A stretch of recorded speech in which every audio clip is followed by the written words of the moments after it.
خواتین نماز میں قیام اور سجدہ کیسے کریں؟ بنت خالد محمود سیالکوٹ سے۔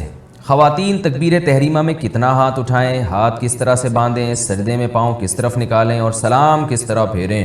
بنت خالد محمود سیالکوٹ سے پوچھتی ہیں۔ دیکھیے، خواتین تکبیر تحریمہ میں ہاتھ کس طرح اٹھائیں۔ خواتین کی جو نماز ہے وہ مردوں سے ظاہری کیفیت کے لحاظ سے مختلف ہے، اس پہ پوری امت کا اجماع ہے۔ اس پر میں دلائل سے کئی بار ریکارڈنگ بھی کروا چکا ہوں۔ یہ اب شروع کیا ہے، فتاویٰ بعض علماء نے دیے ہیں کہ خواتین ایسے ہی نماز پڑھیں گی جیسے مرد نماز پڑھتے ہیں، اور دلیل یہ دیتے ہیں کہ رسول اللہ صلی اللہ علیہ وسلم نے فرمایا صلو کما رأیتمونی اصلی، ایسے نماز پڑھو جیسے میں پڑھتا ہوں۔ تو ہم یہ کہتے ہیں یہ صرف نماز کے بارے میں نہیں ہے، حدیث میں بھی آتا ہے خذوا عنی مناسککم، حج ایسے کرو جیسے میں کرتا ہوں۔ لیکن اس کے باوجود پوری امت کا اجماع ہے کہ خواتین حج میں رمل نہیں کریں گی، جو سینہ اکڑ کے طواف کیا جاتا ہے۔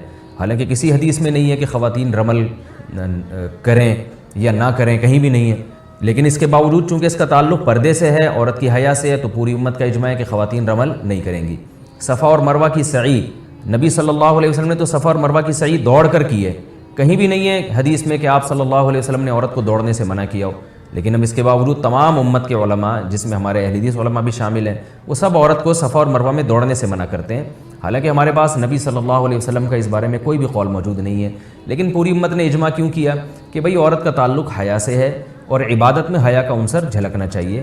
اسی وجہ سے پوری امت آج تک اس پر اتفاق رہا ہے کہ عورت دوڑے گی نہیں۔ اسی طرح لبیک آہستہ کہنا، تو حالانکہ رسول اللہ صلی اللہ علیہ وسلم نے تو لبیک زور سے کہا ہے، لیکن اور عورت کو کہیں بھی نہیں ہے حدیث میں کہ نبی نے زور سے لبیک کہنے سے منع کیا ہو، مگر پوری امت کا اجماع ہے کہ عورت آہستہ لبیک کہے گی، کیونکہ حج ایک عبادت ہے اور عبادت میں عورت کی حیا کا عنصر جھلکنا چاہیے۔ تو اسی بیسس پر امت کا اس پر بھی اجماع رہا ہے کہ اگرچہ حدیث میں صراحتاً نہیں ہے کہ عورت سمٹ کے نماز پڑھے، لیکن پوری امت کا اجماع رہا ہے کہ عورت سمٹ کے نماز پڑھے گی، مردوں کی طرح چوڑی ہو کے کشادہ ہو کے نماز نہیں پڑھے گی جیسے مرد سجدہ کرتے ہیں یا مرد رکوع کرتے ہیں۔ اس میں امام ابو حنیفہ، امام شافعی، امام احمد بن حنبل، امام احمد بن حنبل تو امام بخاری کے استاذ ہیں، حدیث کے بہت بڑے عالم ہیں، وہ تو یہاں تک بھی کہتے ہیں کہ عورت نماز میں تکبیر تحریمہ والا رفع الیدین ہی نہیں کرے گی تاکہ ہاتھ اٹھانا ہی نہ پڑے اس کو۔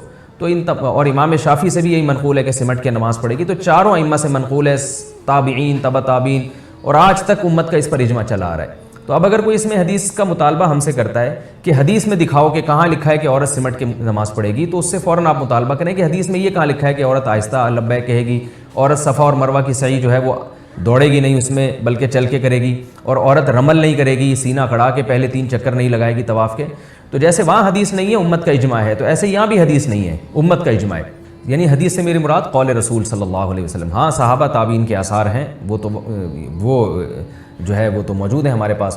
امام بخاری رحمہ اللہ نے صرف اسلاف میں صرف ایک خاتون کا تذکرہ کیا ہے کہ وہ مردوں کی طرح نماز پڑھا کرتی تھیں، تو اس سے صاف پتہ چلتا ہے کہ امام بخاری نے اسلاف کے جس دور کا تذکرہ کیا اس میں مردوں اور عورتوں کی نماز میں فرق مشہور تھا، تبھی تو امام بخاری کہہ رہے ہیں کہ فلاں خاتون مردوں کی طرح پڑھ رہی ہیں۔ تو پتہ چلا کہ اسلاف کے دور میں مردوں کی طرح نماز الگ تھی، عورتوں کی طرح الگ تھی۔ تو اس سے صاف پتہ چلتا ہے کہ ان عورت کے علاوہ جتنی عورتیں تھیں اسلاف میں، صحابہ اور تابعیہ، وہ ساری عورتوں کی طرح نماز پڑھ رہی تھیں۔ تو اس لیے امام بخاری نے صرف ایک خاتون کا تذکرہ کیا ہے، تو باقی تمام ان کے اپوزٹ چل رہی تھیں اور وہ عورتوں کی طرح سمٹ کے نماز پڑھ رہی تھیں۔ یہ وہ دلائل ہیں جن کا انتہائی احترام کے ساتھ اہل حدیث علماء کے انتہائی احترام کے ساتھ یہ وہ دلائل ہیں جن کا ہمیں اس جواب نہیں ملتا۔ اس لیے یہ پوری امت کا اجماع ہے کہ خواتین جو ہے وہ سمٹ کے نماز پڑھیں گی۔ بعض حضرات تو اس میں تشدد برتتے ہیں اور حنفیہ کو بہت لتاڑتے ہیں کہ انہوں نے حدیث کی مخالفت کی اور عورت کو حکم دیا ہے کہ وہ سمٹ کے نماز پڑھے، حدیث کی مخالفت کی ہے۔ لیکن عجیب بات ہے کہ یہی حضرات امام احمد بن حنبل پہ کیوں اعتراض نہیں کرتے، یہ حضرات امام شافعی پہ کیوں اعتراض نہیں کرتے؟ امام احمد بن حنبل اور امام شافعی تو یہ حدیث اپنی مسند میں لے کر آئے ہیں کہ صلو کما رأیتمونی اصلی، ایسے نماز پڑھو جیسے میں پڑھتا ہوں، اس کے باوجود اس کے خلاف فتویٰ دے رہے ہیں، اس لیے کہ انہوں نے اپنے زمانے میں دیکھا ہے، پوری امت کو ایک تواتر سے ایک عمل کرتے ہوئے دیکھا ہے، اور رسول اللہ صلی اللہ علیہ وسلم کی صحیح حدیث ہے لا تجتمع امتی علی ضلالہ، میری امت گمراہی پہ جمع نہیں ہوگی۔ یہاں تک کہ جو اہل حدیث حضرات ہندوستان میں 150 سال پرانے جو فتاویٰ ہمیں ملتے ہیں اس میں اہل حدیث کی کتابوں میں بھی یہی لکھا ہوا ہے کہ عورتیں سمٹ کے نماز پڑھیں گی۔ تو یہ اس دور میں میں سمجھتا ہوں کہ ایک نیا فتویٰ ہے جو چل پڑا۔ غلطی ہر انسان سے ہوتی ہے، لیکن ہمیں امت کے جو اجماعی مسائل ہیں ان میں انحراف نہیں کرنا چاہیے۔ اور خود حدیث سے بھی ثابت ہے کہ پردے کے معاملے میں عورت کا حکم مرد سے مختلف ہے۔ جیسے کہ رسول اللہ صلی اللہ علیہ وسلم نے ارشاد فرمایا عورت کی گھر کی نماز مسجد کی نماز سے بہتر ہے. کیوں؟ گھر میں پردہ زیادہ ہے. نبی صلی اللہ علیہ وسلم نے یہ بھی ارشاد فرمایا کہ عورت کے اندر گھر کے کمرے کی نماز صحن کی نماز سے بہتر ہے. حالانکہ وہاں کوئی دیکھنے والا نہیں ہے, کوئی نامحرم تھوڑی ہے, عورت کا اپنا گھر ہے. میں اس لیے کہہ رہا ہوں کہ بعض علماء یہ کہتے ہیں کہ بھائی اگر اکیلے میں عورت نماز پڑھ رہی ہے تو پھر بھی اس کو سمٹ کے نماز پڑھنے کا حکم کیوں دیا جاتا ہے, حالانکہ وہاں تو دیکھنے والا کوئی نہیں ہے. تو ہم یہی بات کہتے ہیں کہ عورت کے گھر میں کوئی نامحرم نہیں ہے, پھر بھی حدیث میں آتا ہے کہ صحن سے کمرے میں نماز پڑھنا اس کے لیے زیادہ بہتر ہے. تو اس سے صاف پتہ چلتا ہے کہ عورت کی نماز میں حیا کا عنصر جھلکنا چاہیے اور یہ ظاہر ہونا چاہیے کہ یہ عورت ہے. حدیث میں یہ بھی آتا ہے, آپ صلی اللہ علیہ وسلم نے فرمایا التسبیح للرجال والتصفیق للنساء.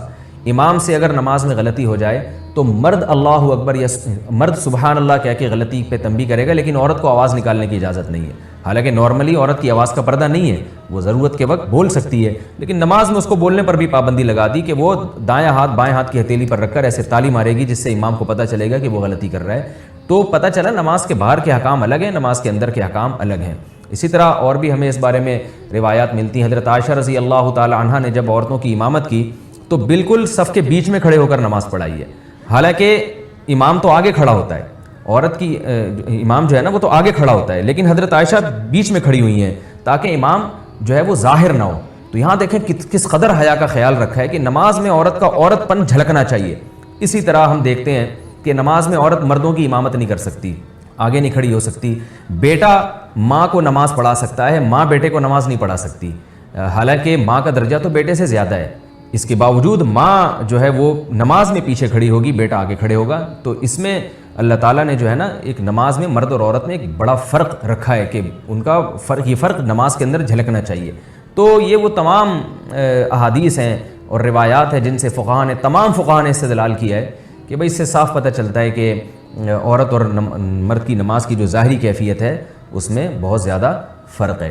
وہ فرق جھلکنا چاہیے نماز کے اندر, اور یہ تواتر سے اجماعی مسئلہ چلا آ رہا ہے. تو اب لوگ حدیث کا مطالبہ کرتے ہیں, تو جو مطالبہ کریں آپ ان سے مطالبہ کر لیں کہ صفا اور مروہ میں جو ہے عورت دوڑے گی نہیں, حدیث دکھاؤ کہاں ہے. تو امت کے اجماعی مسائل اس طرح سے توڑ موڑ کر حدیث کا لیبل لگا کے اگر ہم نے تبدیل کرنا شروع کر دیے تو ہمارے تو دین کا بیڑا غرق ہو جائے گا بالکل. تو اس لیے انہی فقہا پر اعتماد کرنا چاہیے جو ہم سے پہلے محقق گزر چکے ہیں. عبداللہ بن مسعود رضی اللہ تعالیٰ عنہ کی روایت ہے, فرمایا من کان منکم مستنن فلیستن بمن قد مات فإن الحی لا یؤمن علیہ الفتنہ. آپ عبداللہ بن مسعود رضی اللہ تعالیٰ عنہ فرماتے ہیں کہ جو تم میں اقتدا کرنا چاہتا ہے تو آج کے دور کے جو یوٹیوبرز ہیں اور آج کے دور کے جو محققین ہیں ان کی اتباع نہ کرے, بلکہ جو دنیا سے جا چکے ہیں ان کو فالو کریں, کیونکہ حی پر فتنے کا اندیشہ زیادہ ہے. جو زندہ لوگ ہیں ان کے بارے میں ڈر ہے کہ یہ دنیا پرستی میں یا اپنی دکان چمکانے کے لیے لیبل یہ لگا رہے ہیں کہ ہم دوسروں کی دکانیں بند کر رہے ہیں, مگر ان کا مقصد ایسا نہ ہو کہ اپنی دکان چلانا چاہ رہے ہوں. تو اس کا بھی یہ زندہ لوگوں پہ یہ اندیشہ زیادہ ہے. پرانے لوگوں کی جو تحقیقات ہیں وہ تحقیقات للہیت کی بیس پر ہوتی تھیں, آج نفس پرستی کا دور ہے.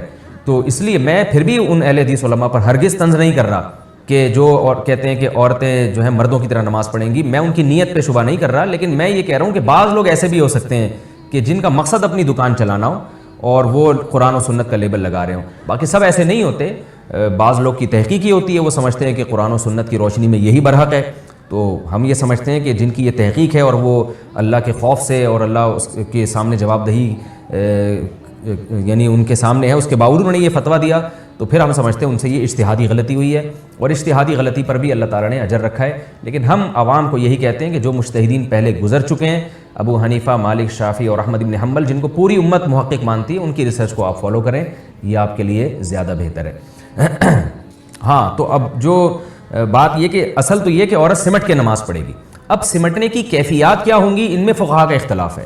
یہ میں اس لیے کہہ رہا ہوں کہ بعض لوگ کہتے ہیں کہ یہ کون سی حدیث میں لکھا ہے کہ عورت سینے پہ ہاتھ باندھے گی, یہ کون سی حدیث میں آتا ہے کہ عورت سجدے میں دائیں طرف پاؤں نکال کے بیٹھے گی, یہ کون سی حدیث میں آتا ہے کہ تشہد میں عورت دائیں طرف پاؤں نکالے گی یا بائیں طرف پاؤں نکالے گی, یہ کون سی حدیث میں آتا ہے کہ عورت رفع الیدین میں کندھوں تک ہاتھ اٹھائے گی اور مرد جو ہے نا وہ کانوں تک ہاتھ اٹھائیں گے.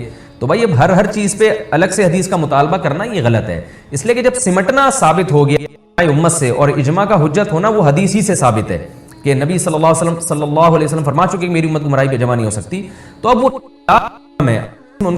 تذکرہ نہیں ملتا, لہذا اس میں رائے ہے, تو آپ جس کی رائے کو فالو کریں وہ آپ کے لیے بہتر ہے. تو امام ہے اس کے مطابق جو ہے کیونکہ کندھوں تک ہاتھ اٹھانے میں جو ہے وہ یعنی اس میں عورت زیادہ کھل جاتی ہے، تو اس لیے انہوں نے کہا کہ کانوں تک ہاتھ اٹھانے میں، اس لیے انہوں نے کہا کہ صرف کندھوں تک ہاتھ اٹھائے جائیں.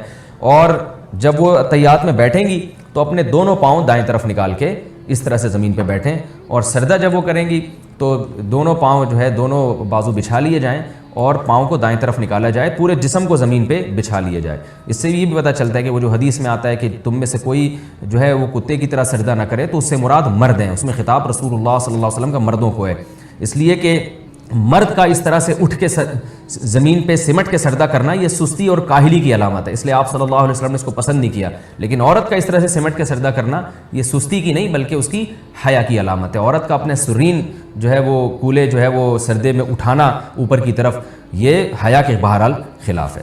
بعض حضرات نے یہ کہا ہے کہ عبداللہ بن عمر رضی اللہ تعالی عنہ نے سے روایت ہے کہ عورتیں آہستہ لبیک کہیں گی، لہذا ہم اس روایت کی وجہ سے عورتوں کو آہستہ لبیک کہنے کا کہتے ہیں، اور عبداللہ بن عمر سے ایسی کوئی روایت نہیں ہے کہ وہ عورت سمٹ کے سجدہ کرے گی. تو یہ یاد رکھیں عبداللہ بن عمر کی جو روایت جو بھی پیش کرے تو یہ ابن جریج مشہور مدلس ہے، ان کی مدلس روایت ہے، لہذا یہ روایت ضعیف ہے. پہلی بات تو یہ. دوسری بات یہ کہ اگر آپ قول رسول نہیں پیش کر سکتے تو پھر اسلاف کے اقوال تو ہمارے پاس بھی ہیں جس میں عورت کو سمٹ کے سجدہ کرنے کا حکم دیا گیا ہے، جیسے ابراہیم نخعی رحمہ اللہ تعالیٰ. اچھا، ابراہیم نخعی رحمہ اللہ سے ایک روایت یہ بھی ہے کہ عورت اور مرد کی نماز میں کوئی فرق نہیں ہے، اور ایک روایت یہ بھی ہے کہ عورت نماز میں سمٹے گی.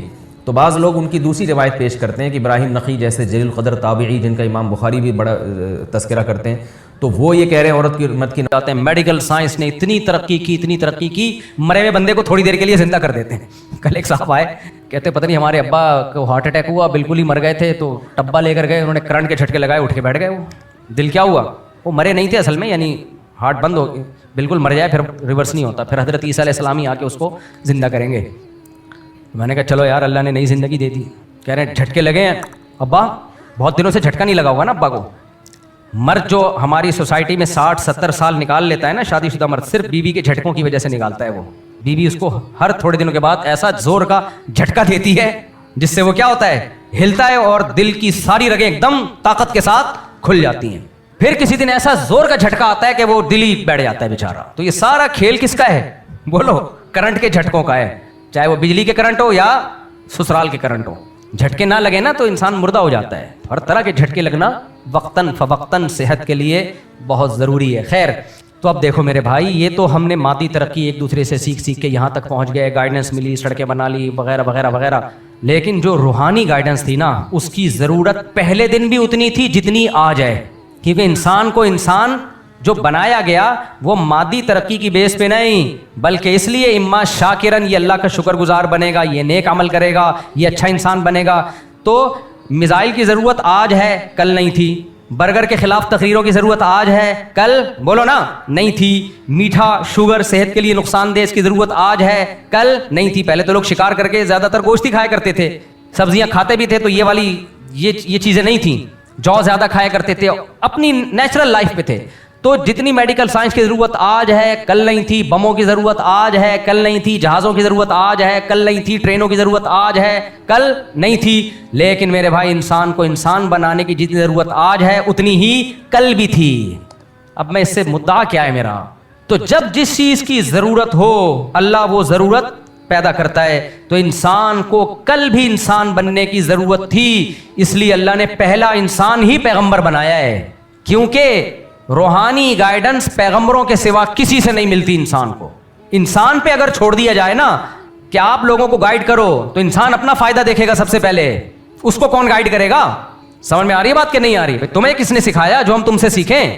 وہ کہے گا مجھے تجربے نہیں سکھایا. نہ، انسان کو انسانیت تجربہ نہیں سکھاتی. تجربے نے تو جہیز بھی سکھایا ہے، تجربے نے تو کرپشن بھی سکھائی ہے، تجربے نے پورے یورپ امریکہ کو شراب سکھا دی، تجربے نے پورے یورپ امریکہ کو زنا سکھا دیا، تجربے نے پوری مغربی دنیا کو بوڑھے ماں باپ کو اولڈ ہاؤس میں جمع کرنا سکھا دیا. تجربوں نے فیملی سسٹم کی ایسی کی تیسی کر دی. تجربے تھوڑی انسان کو سکھاتے ہیں روحانیت جس کے لیے انسان کو پیدا کیا گیا وہ ڈائریکٹ اللہ سکھاتا ہے. اور کس کے ذریعے؟ پیغمبروں کے ذریعے. تو اللہ نے پہلا انسان پیغمبر اس لیے بنایا کہ اگر پیغمبر کے بغیر پہلے انسان دنیا میں آ جاتے تو وہ ان پر اللہ کی حجت کیسے تمام ہوتی؟ وہ کہتے مجھے تو کوئی سکھانے والا نہیں آیا، میں کیسے اچھا انسان بن سکتا ہوں؟ نہیں آئی میرا خیال ہے بات. بہت مشکل ہے یار اس زمانے میں.